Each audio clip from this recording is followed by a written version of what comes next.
તો ભગવાન જગન્નાથ જેઓ પહોંચ્યા છે સરસપુર મોસાળમાં ભાણેજનું ભાવભર્યું સ્વાગત કરવામાં આવ્યું।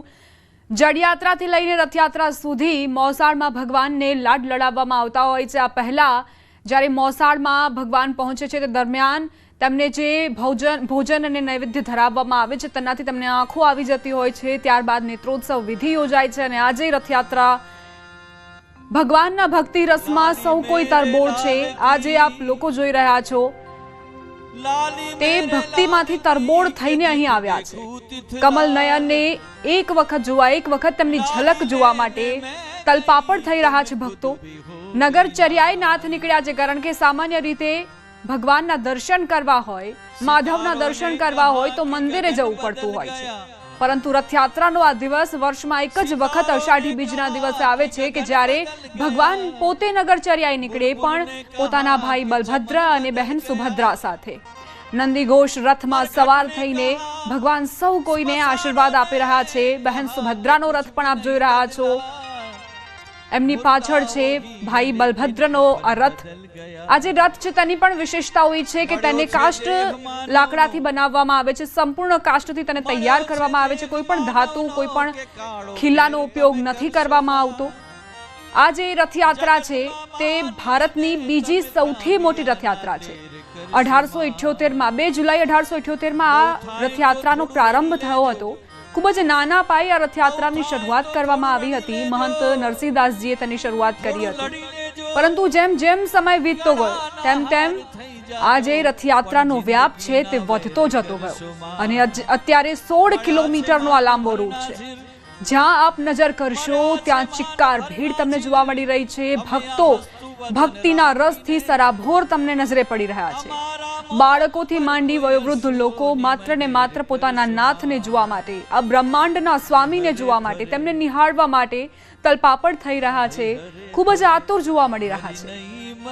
જગન્નાથની ભક્તિના રંગે કઈ રીતે અમદાવાદ રંગાયું છે આ દ્રશ્યો તેનો પુરાવો આપી રહ્યા છે। સવારથી લઈને વહેલી સવારે 3 વાગ્યાની આસપાસથી જ મંદિરમાં ઘોડાપુરનો સિલસિલો યથાવત જોવા મળતો હોય છે। અત્યારે પણ તે યથાવત છે।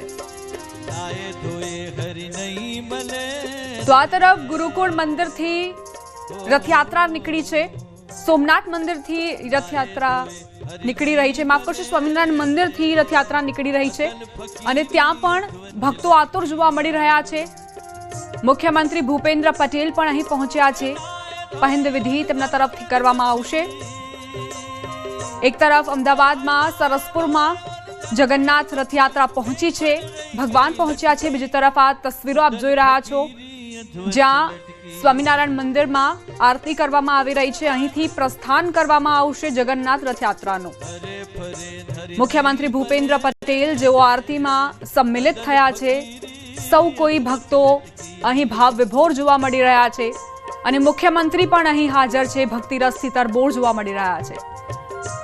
આ જે રથયાત્રા છે તે એ જ પુરાવો આપે છે કે સમ્રાટ હોય કે પછી સામાન્ય ભક્ત, ભગવાનની આગળ સૌ કોઈ સમાન છે, સૌ કોઈ એક છે।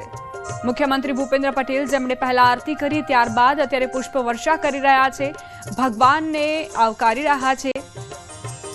હવે ટૂંક જ ક્ષણ બાદ રથયાત્રાનું પ્રસ્થાન કરવામાં આવશે। તમામ તૈયારીઓ કરી લેવાઈ છે। ભગવાન જગન્નાથ, બહેન સુભદ્રા, ભાઈ બલભદ્ર ત્રણેયના રથ પણ તૈયાર છે।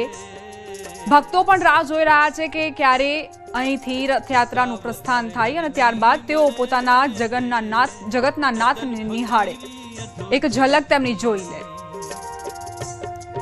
તો માત્ર રથયાત્રા બદલાય છે, પરંતુ જે ભક્તિનો રસ છે તે એક જ જેવો જોવા મળે છે। કઈ રીતે મુખ્યમંત્રી ભૂપેન્દ્ર પટેલે પૂજા અર્ચના કરી તેની પણ તસવીરો જોઈ લો। 2 અલગ અલગ દ્રશ્યો। મુખ્યમંત્રીએ આરતી કરી, ત્યારબાદ પુષ્પોથી પુષ્પ વર્ષા કરી ભગવાનની ઉપર।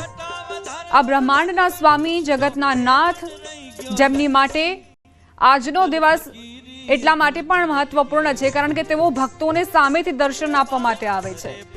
મુખ્યમંત્રીનું પણ સ્વાગત કરવામાં આવ્યું, તેમને ફૂલહાર પહેરાવવામાં આવ્યા છે। મુખ્યમંત્રી અહીં પહોંચ્યા છે, સામાન્ય વ્યક્તિની જેમ, સામાન્ય ભક્તની જેમ તેમણે આરતીમાં પણ ભાગ લીધો। આરતી કરી અને ત્યારબાદ પુષ્પો પણ અર્પણ કર્યા ભગવાનને। આજે ભક્તિના રસમાં કોઈ જ ઓટ નથી આવી રહી। કેટલાક જે વિસ્તારો છે કે ત્યાં તડકો છે, ક્યાંક અમી છાંટણા વરસી રહ્યા છે, પરંતુ ભક્તિ રસમાં કોઈ જ ઓટ નથી આવી, કોઈ જ કચાશ નથી આવી। હવે થોડી જ ક્ષણો બાદ આ રથયાત્રાને પ્રસ્થાન કરાવવામાં આવશે। આસપાસ આપ ભક્તોનો જમાવડો પણ જોઈ શકો છો કે ભક્તો રાહ જોઈ રહ્યા છે કે આ રથયાત્રાનો પ્રારંભ થાય। એવું કહેવાય છે કે જ્યારે આ રથયાત્રાનો પ્રારંભ થાય, તમે દોરડાથી આ રથને ખેંચો તો તમારા જન્મ જન્માંતરના જે પાપ છે તેનાથી તમને મુક્તિ મળે, જન્મ જન્માંતરની યોનિથી મુક્તિ મળે। અમદાવાદમાં 148મી રથયાત્રા નીકળી રહી છે। વહેલી સવારથી મંગલા આરતી થઈ અને મંગલા આરતી બાદ મુખ્યમંત્રી ભૂપેન્દ્ર પટેલે પહેલ વિધિ કરાવી હતી અને ત્યારબાદ આ જે રથયાત્રા જે છે તેનું પ્રસ્થાન થયું હતું। ત્યારે તેવી જ રીતે સ્વામિનારાયણ ગુરુકુલ ખાતે પણ 18મી રથયાત્રા જે છે તેનો પ્રારંભ થવાનો છે। અત્યારે હાલ તમે જોઈ રહ્યા છો કે મુખ્યમંત્રી ભૂપેન્દ્ર પટેલ જે છે તે અત્યારે હાલ અહીંયા પહોંચ્યા છે। ભગવાનની પૂજા અર્ચના કરતા નજરે પડી રહ્યા છે, એટલે કે સ્વામિનારાયણના સંપ્રદાયના જે સંતો જે છે તે પૂજન વિધિ કરાવી રહ્યા છે। ભગવાન જગન્નાથની પૂજા અર્ચના કરતા નજરે પડી રહ્યા છે। એસજીવીપી ગુરુકુલ દ્વારા મેમનગર દ્વારા અમદાવાદ પશ્ચિમ વિસ્તારમાંથી નીકળતી સૌથી વિશાળ અને ભવ્ય રથયાત્રા જે છે આ તે યોજાતી હોય છે અને 18મી રથયાત્રા આજે પ્રારંભ થવાનો છે। મહત્વનું સાથે એ છે કે મુખ્યમંત્રી ભૂપેન્દ્ર પટેલ જે છે તે ઠીક ટૂંક સમયની અંદર આ રથયાત્રાનો આરંભ કરાવવાના છે। ત્યારે હાલ તમે જોઈ રહ્યા છો કે ભગવાનની પૂજા અર્ચના કરી રહ્યા છે અને ત્યારબાદ ભગવાનને રથમાં સ્થાન આપવામાં આવશે અને મેમનગરના વિવિધ વિસ્તારોની અંદર રથયાત્રા જે છે તે યોજાવાની છે। જે અંતર્ગતની વાત કરીએ તો રથયાત્રા જે છે તે મેમનગર ગુરુકુલથી નીકળી અને Subhash Chowk, Shanti Niketan, HB Kapadia school, new Nikita પાર્કમ, national house, Sundarsan tower, Tapan apartment સહિત માનવ મંદિર થઈ અને ગુરુકુલ પરત આવશે। લગભગ અંદાજિત 10 કિલોમીટરની આ વ્યાસયાત્રાની અંદર આ રથયાત્રા યોજાવાની છે, જેમાં આ વિસ્તારના હજારો જે લોકો જે છે તે આ ભગવાન નાથના દર્શન કરશે। મહત્વનું એ છે કે આજે અષાઢી બીજ છે, અષાઢી બીજના દિવસે નાથ નગર ચર્યાએ જતા હોય છે અને તે જ પરંપરા જે છે તે વર્ષોથી અમદાવાદના જગન્નાથ મંદિરમાં પણ જોવા મળે છે અને સ્વામિનારાયણ સંપ્રદાય દ્વારા પણ આ 18મી રથયાત્રા જે છે તે યોજાશે અને તેમાં પણ ભગવાન નાથ જે છે તે નગરચર્યાએ નીકળશે અને ભગવાન નાથના દર્શન કરવા લાખો લોકો જે છે તે ઉમટશે। પ્રકાશ દેસાઈ સાથે ગૌતમ શ્રીવાળી, ન્યૂઝ 18 ગુજરાતી, અમદાવાદ। તો અમદાવાદની આ જગન્નાથ રથયાત્રા, જ્યાં આસપાસના જે પણ 16 કિલોમીટરના વિસ્તારમાં નજર આપ કરશો તો ભક્તિ રસથી સરાબોર લોકો તમને જોવા મળશે। આ શ્રદ્ધાળુઓ, આ ભક્તો એ રાહ જોઈ રહ્યા હોય છે વર્ષ દરમિયાન કે ક્યારે જગતના નાથ આવશે અને તેમને આશીર્વાદ આપશે। તેમનું રૂપ લાવણ્ય એક ક્ષણ માટે તેમની એક ઝલક મળી જાય તો આ ભક્તો ધન્યતાની પ્રાપ્તિ કરે। વાજતે ગાજતે રથયાત્રા નીકળી છે। ભગવાનનું આ રૂપ આપ જોઈ લો।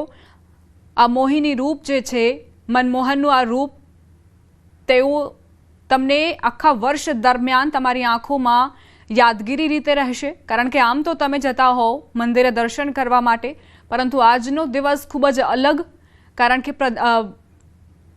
પોતે જગતના નાથ આવ્યા છે, નગરચર્યાએ નીકળ્યા છે।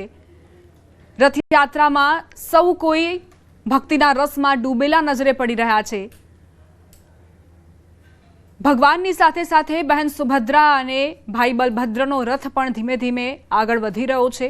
ભીડ ખૂબ જ છે અને આ ભીડની વચ્ચે પણ જગતનો નાથ તમને આશીર્વાદ આપી રહ્યો છે, કહી રહ્યો છે કે આવો મારા સાનિધ્યમાં, હું તમને જન્મ જન્માંતરના તમામ એ ચક્કરમાંથી મુક્ત કરાવી દઈશ।